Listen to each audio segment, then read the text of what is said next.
Coming up on the Elon Phoenix Weekly, we march with the fire of the Carolinas, lace up for some ice time with club hockey, and examine the historic impact of one 40-year-old piece of legislation. All that and more coming up next.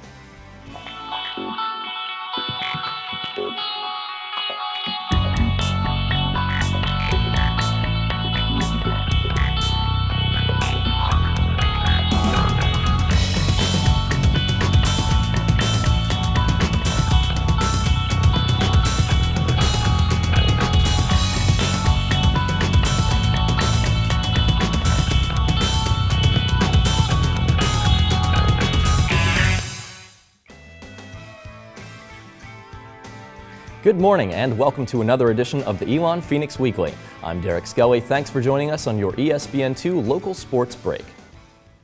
We begin today's show in Alumni Gym, where the volleyball net has been taken down and the basketball hoops have been rolled in. With home games starting this week, we're giving you a preview of Phoenix basketball. Let's start with this year's men's team.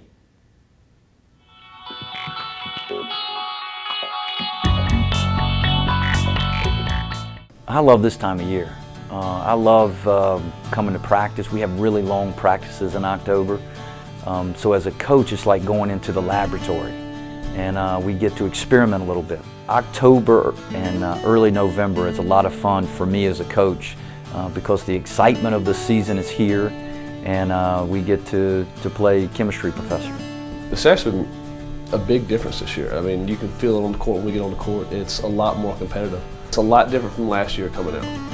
You can feel, the intensity in the air now. For most college basketball teams, it's just another year. Good teams are excited to do well, while the other teams are looking to rebuild.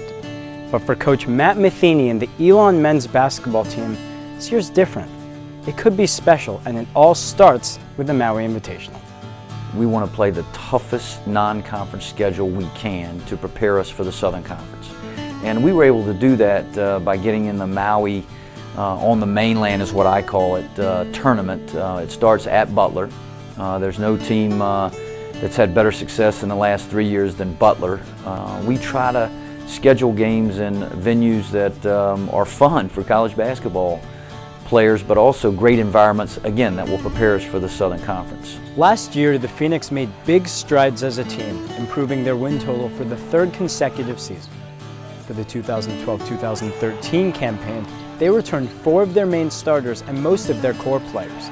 The sense in the locker room is that the experience and the leadership of this team will make a big difference throughout the season. We've got veteran guys, we're older, more mature. We've got guys who have been through the system before. We've got a lot of veteran guys, only losing 2 last year.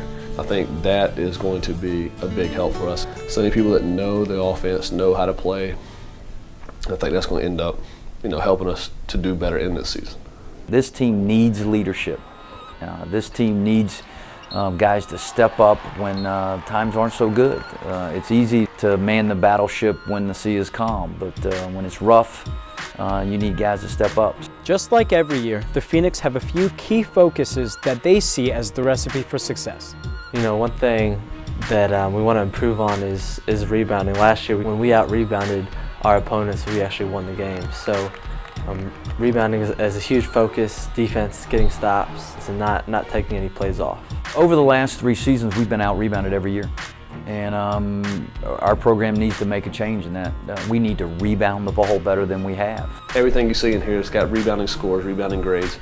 Obviously, rebounding is a big key that we need to emphasize this year. Our guys are bigger, we've gained weight, we're getting stronger. So physically on the court, we're going to be able to, push people around a little bit more than we have in the past. Rebounding is a focus, and if we can somehow figure out a way to consistently out-rebound our opponents, we'll be a better team for it. You can't be successful unless you have the confidence to do so. You have to believe in yourself, and this Phoenix team believes that with hard work, dedication, and passion, they can achieve their goals. We want to be champions. And that's something that hasn't happened here in several years, but it's what our players want. We want to win the North Division in the Southern Conference. We want to win the Southern Conference tournament. We want to be the first Elon team to play in the postseason since Elon's been a Division I competitor. So we want all those things. I think we're going to take that intensity up a notch, and we're really going to, impress some people and kind of prove some people wrong who don't have Elon winning the SoCon. And I think just our veteran leadership and the maturity of this team is really going to take us far.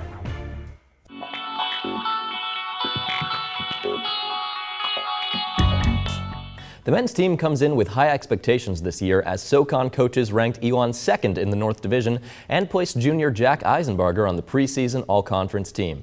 But the men's team isn't getting all the hype. Seniors Allie Ford and Kelsey Evans were distinguished by making the women's preseason all-conference team, and they have high expectations for their final year with the Phoenix.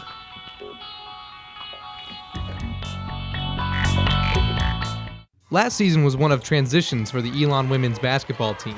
Now in the second year of the Charlotte Smith era, the team is looking to make great strides despite the loss of several key players to graduation. And with 8 underclassmen on the team, there's a delicate balance between youth and experience.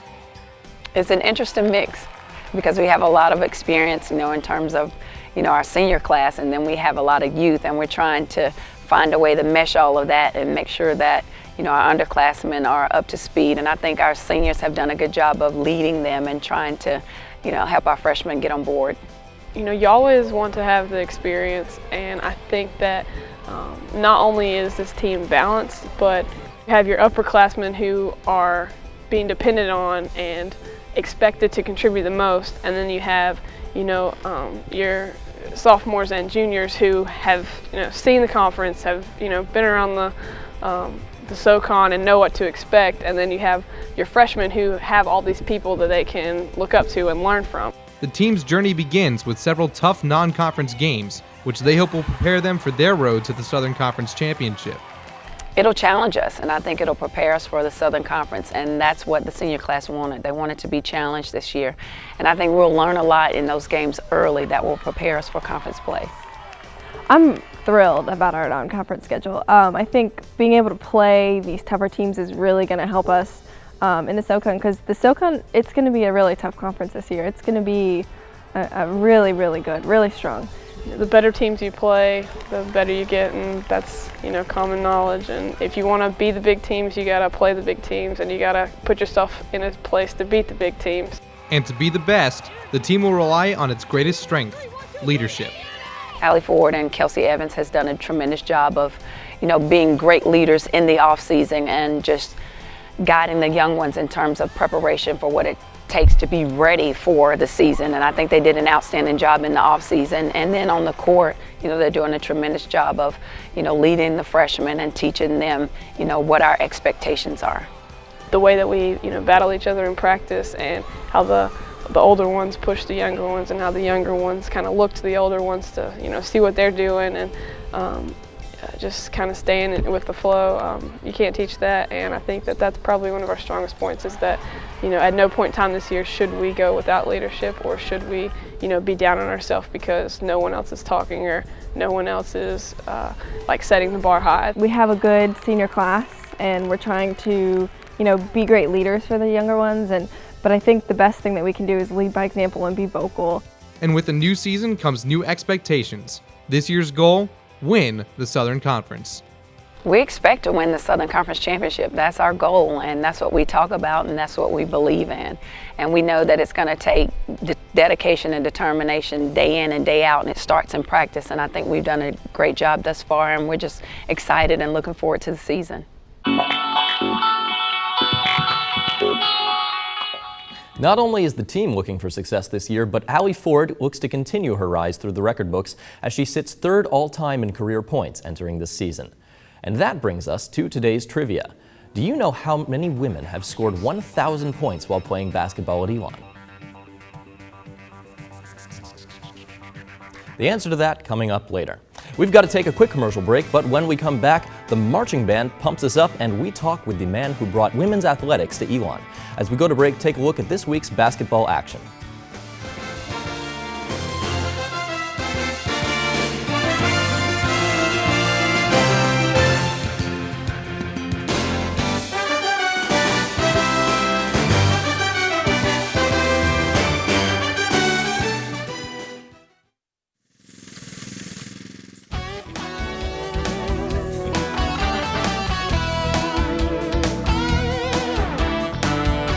You're watching the Elon Phoenix Weekly on ESPN2.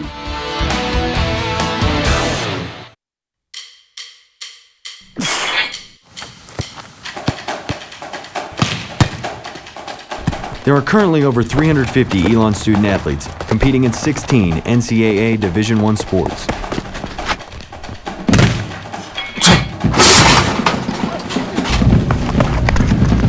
Scholarships enable us to succeed not only on the field, but also in the classroom. It helps us in achieving our commitment. To live the maroon life.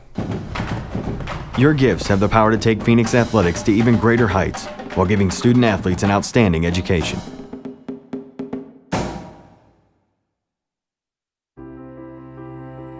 An Elon education is about preparing students for a life of global citizenship. Of course, this is a place where you're going to come and earn a degree, but it's also a place that's going to get you to think very deeply about how you're going to use that degree to make the world a better place.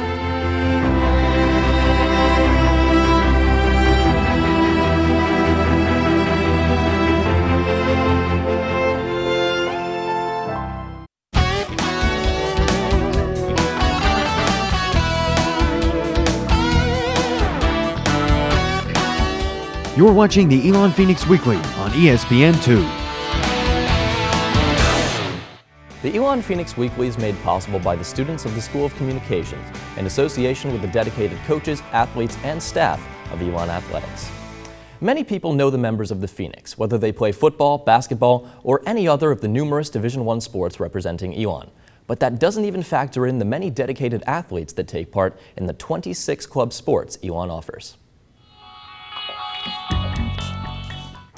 Club sports are a way for athletes to extend their playing careers, if only for 4 more years. The Elon men's club ice hockey team is only in its 3rd year, but it is already a perfect example of why having a passion for and a dedication to your sport can reap so many rewards. Despite success, club sports tend to receive little recognition. They survive mostly through donations and fundraising. The question becomes, what drives these men to continue playing at a club level for a few more years at the cost of their wallets, time, and hard work? We just love the sport. So many of us have played for basically our entire lives, and it's a hard thing to give up when you love it that much. There's something about the sport of hockey and it being a lifelong sport where you start when you're a little kid and it's in your family. All your buddies kind of play it, and there's just something about the team feel, going out, with 18 to 20 guys and just going to play hockey. I know people say they play sports ever since they were young and then brought up with it, but hockey is really the only sport where you're a 10 or 8-year-old kid traveling 2 hours at 6 in the morning to go play on a freezing sheet of ice. So if you love the sport, and you do what you love, people spend money on what they love, and for us it's hockey, and I couldn't have been luckier to found this down at Elon. When you're actually on the ice and competing in the middle of the game and you have fans all around the boards, cheering and screaming, and you score a goal, there's just as much pleasure and reward in those situations as there would be for players playing at a higher level. The very first ice hockey game we ever played was against University of North Carolina, Charlotte. We had only played roller hockey before that, and this team was a D3 club team. We played them, we were down 5 goals. Our captains came in, talked to the team and kind of riled us up and said, guys, we know how to play ice hockey, this is our sport, let's go out there and show them something. And we turned that game around and we won in overtime, 6-5. So that was just kind of the start of things. That propelled us to realize that, we can play at this level. It's been 3 years since that game. Elon had a successful club roller hockey team that went to national championships. But in 2009, club founder TJ O'Malley decided that wasn't enough, and the men's ice hockey team was born. After some time spent in men's league and the Division III Blue Ridge Hockey Conference, the team is playing its preliminary year in the Atlantic Coast Collegiate Hockey League. The ACCHL is comprised of club teams at schools of great notoriety such as Georgetown, Duke, and the University of North Carolina, so having Elon be a part of that can only help the school, the players believe. A lot of people know about Elon, and I think a lot more people are starting to know about Elon. It's really up and coming, and I think this was just another opportunity for us to jump into competition with these schools and show that we have the same abilities across the board. In comparison to those schools, we're not as well known. I think we're an up and coming school, and for our hockey program, that means that hopefully we'll get more kids from up north and the Minnesota area that play hockey, they see that we're in the ACCHL now, and that's a big deal. We need to establish the program, show that we're getting some success, and once others start seeing that, Elon's hockey program will make a name for itself. Before this season, the team had never had a coach. This year, they have 2. Getting qualified and experienced coaches it can be somewhat difficult in North Carolina. So I just decided to step up to the plate and give back. It's nice having someone you can look to in a time when you need strategy or inspiration. They can kind of fill in those roles where a student alone can't. Having a coach has provided a confidence that this team can do more than compete in the ACCHL. I think it would be nice to be coming in, second year ever playing any college hockey and winning that league. That would be our main goal, and I think we can do it if we can bring everybody together. While the short-term goal of this team may be to succeed in the ACCHL, this club has high hopes for the future of ice hockey at Elon. It's a wonderful thing to be in this league, and we're very fortunate, but the main goal is to get as far as we possibly can, whether it means actually being recognized as a program 20 years down the road, but whatever it is, we're just going to try as hard as we can to do what we love. We would like to push forward with the other ACCHL teams into higher divisions, and ultimately the goal is for Elon to win nationals sometime soon. Having something that I'm proud of, that I was here from the first game and could say, go to the hockey house that we have and see the people and talk about the experience that we've had, and hopefully get to see them keep on going through the levels that we had, and just to leave something behind that you can be proud of, that you can bring your kids back to Elon and say, this is what I started with my best group of friends. And while most of their hockey careers will end upon graduation, their passion for the game is something they hope to one day pass on. I want to, when I have kids, at least keep coaching them. I'm really hoping that it's a part of my family. I want to teach my kids how to play hockey. I want to play with them. I played growing up with my dad a lot, and that was a big experience. And I'd love to share that with my kids in the future.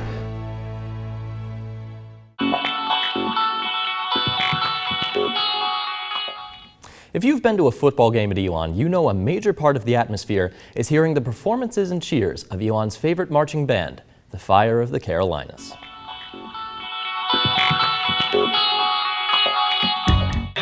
Pride of Elon, the marching remix, the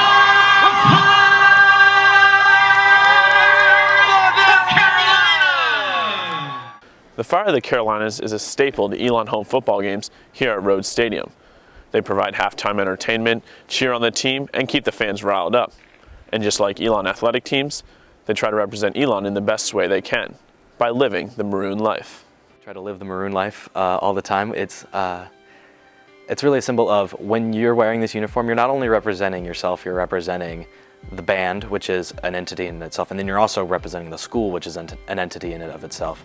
And it's great to be able to say, I'm part of the Fire of the Carolinas.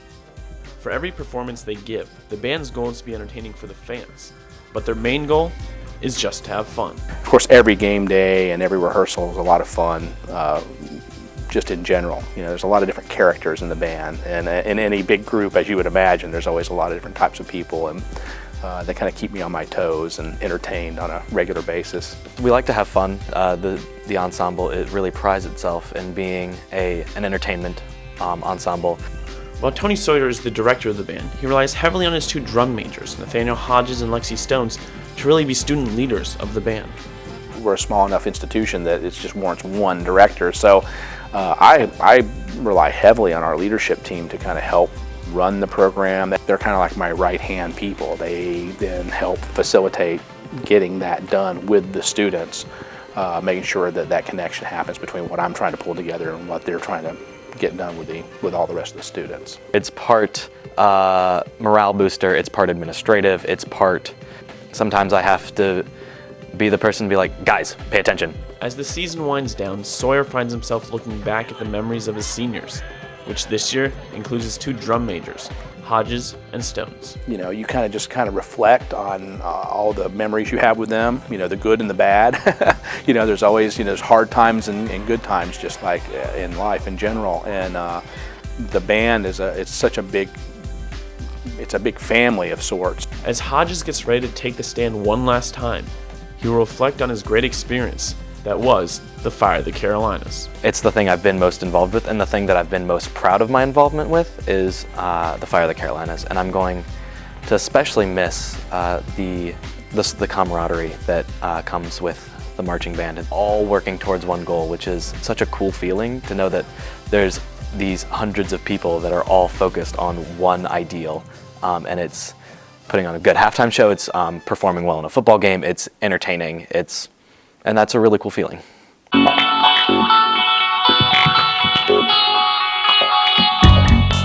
May be over and the fire of the Carolinas will quiet down for the off-season, but be sure to appreciate Elon's pep band at basketball games this winter.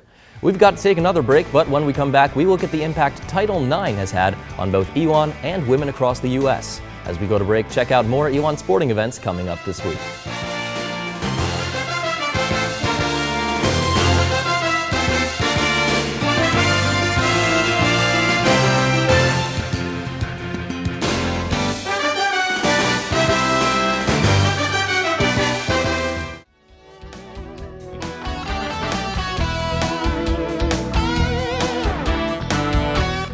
We'll be right back to the Elon Phoenix Weekly on ESPN2.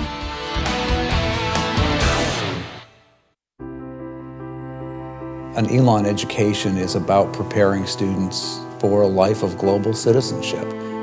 Of course, this is a place where you're going to come and earn a degree, but it's also a place that's going to get you to think very deeply about how you're going to use that degree to make the world a better place.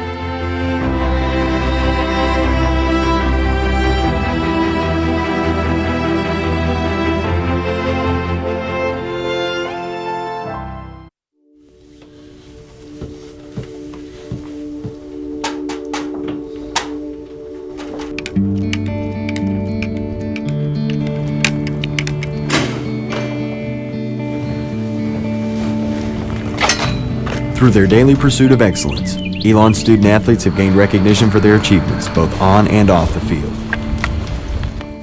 Building a winning tradition takes hard work and dedication. Dedication to the Maroon life.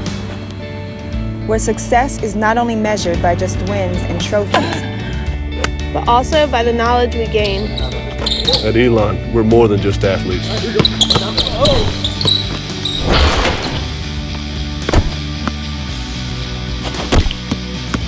We're student athletes.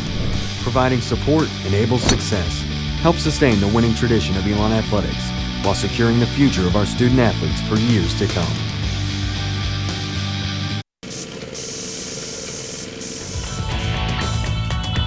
And now back to the Elon Phoenix Weekly on ESPN2.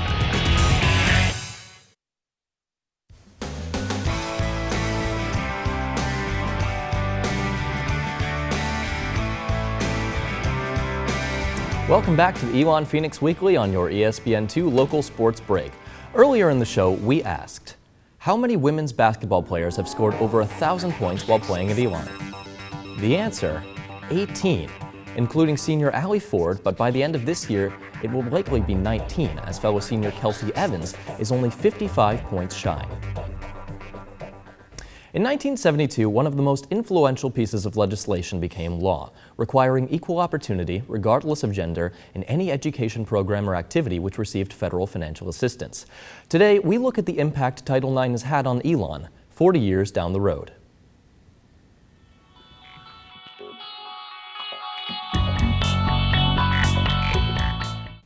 2012 marks the 40th anniversary of Title IX, which ushered in a new age for women's athletics in the United States and allowed for females the equal right to compete and succeed in sport as their male counterparts.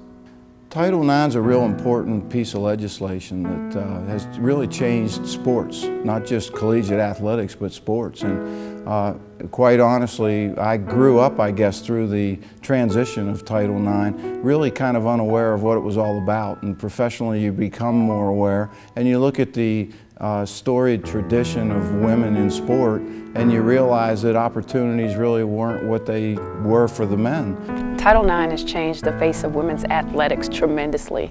Title IX is just about opportunity, and there's so much power in opportunity. You wonder whether it was just a change in society, a change in activities of women, and as they become more accepted in other areas, including the arena of sports, it just kind of took too long to evolve. When I graduated from college, you know, there were no opportunities here in the States to play professional basketball.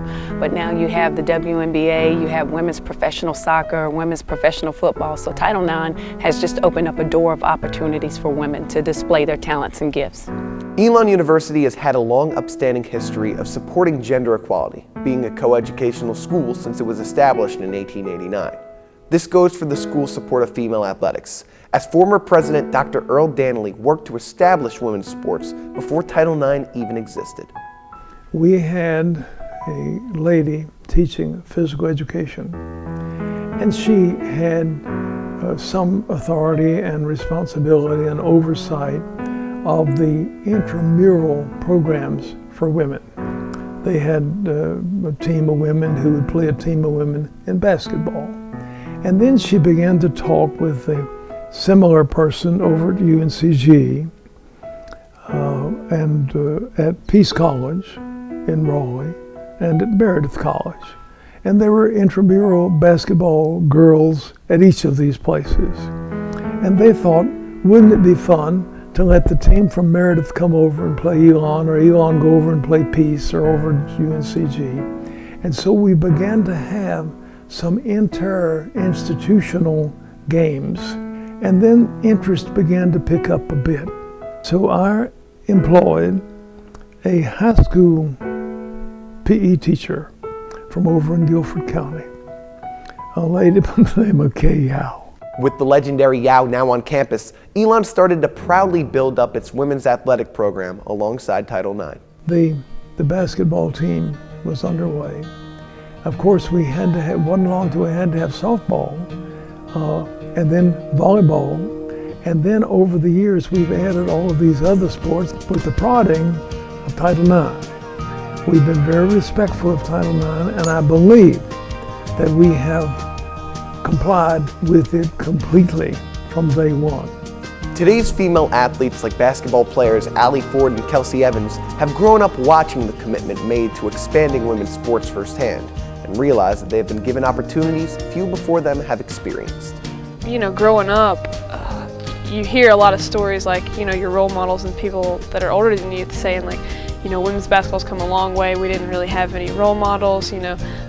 I'm just, you know, I hope I'm a role model for someone else to complete their dream. And, you know, I've been lucky enough to have those role models, you know, those, you know, Lisa Leslie, Tamika Catchings, you know, Mia Hamm's, you know, successful women's athletes. Women's athletics is continuing to grow. I think we've made great advances so far.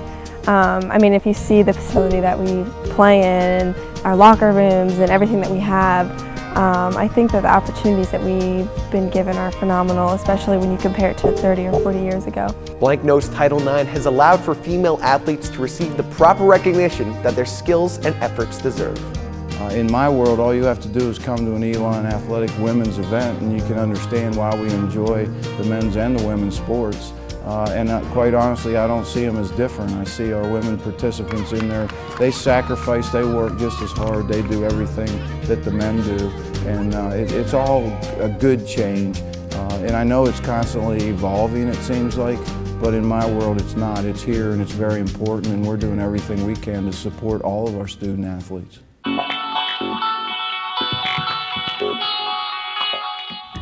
Well, that's our show for today. If you missed anything or you want to watch it again, be sure to check us out on YouTube at youtube.com/Elon Phoenix Weekly.